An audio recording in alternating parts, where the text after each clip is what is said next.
भारत देश स्वतंत्र होऊन सुमारे 70 वर्ष होत आली तरी अजूनही जातीय भेदभाव आहेत। ग्रामीण भागात आजही अस्पृश्यता मांडली जात असल्याने शाहू फुले आंबेडकर आणि अण्णाभाऊ साठे यांचे विचार आचरणात आणा म्हणजे जातीयता नष्ट होईल असं प्रतिपादन राहुल कुमार चव्हाण यांनी केले। श्रीगोंदा शहरात तुळशीदास मंगल कार्यालयात बहुजन रयत परिषद आणि माध्यमिक विद्यालय यांच्या संयुक्त विद्यमाने लोकशाहीर अण्णाभाऊ साठे यांची 97वी जयंती आयोजित करण्यात आली होती। यावेळी ते बोलत होते। अभिवादन। आज या ठिकाणी साहित्यरत्न लोकशाहीर अण्णाभाऊ साठे यांची 97वी जयंती बहुजन रयत परिषद व माध्यमिक व उच्च माध्यमिक विद्यालयाच्या वतीनं या तुळशीदास मंगल कार्यालयामध्ये सादर करत असताना सर्व कार्यकर्त्यांनी, शिक्षकांनी व विद्यार्थ्यांनी या ठिकाणी साथ दिली। मी प्रथमतः सर्वांचे या ठिकाणी धन्यवाद व्यक्त करतो। ज्या छोट्या छोट्या मुलींनी त्यांच्या साहित्याबद्दल त्याच्याबद्दल अभ्यास करून व्यवस्थित छान भाषणं दिलेली आहे।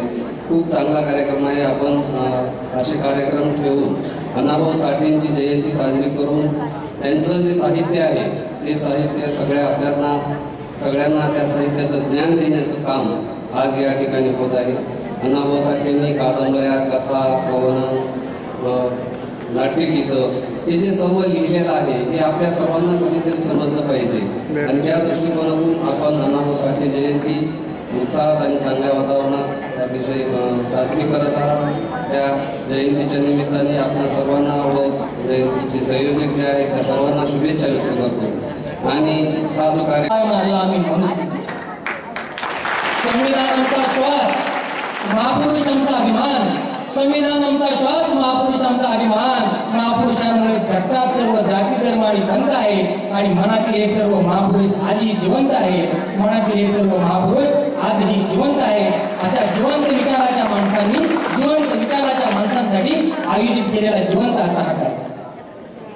मित्रो, छत्रपती शिवाजी राजाने दर्याभरातून तलवारीच्या टोकावर आणि मंगटाच्या गळावर लढाई करून रेखेचं राज्य निर्माण केलं, परंतु आज आम्हाला ढाल तलवारीची लढाई करायची नाहीये, आम्हाला विचाराची लढाई करायची आणि त्या विचाराचा जागर करण्यासाठी आम्ही या ठिकाणी अण्णाभाऊ साठेच्या जयंतीचं निमित्त आणि औचित्य साधून थांबलो। सकाळी निघालो होतो, मस्तपैकी नटून घराच्या बाहेर पडलो आणि घराच्या बाहेर पडल्यानंतर सोसायटीमधून बाहेर आल्या पुण्यात। आता पुणे म्हटलं की पुणे म्हणायचं नाही, नवर टिंब दिलाच पाहिजे, अनुस्वार पुणे।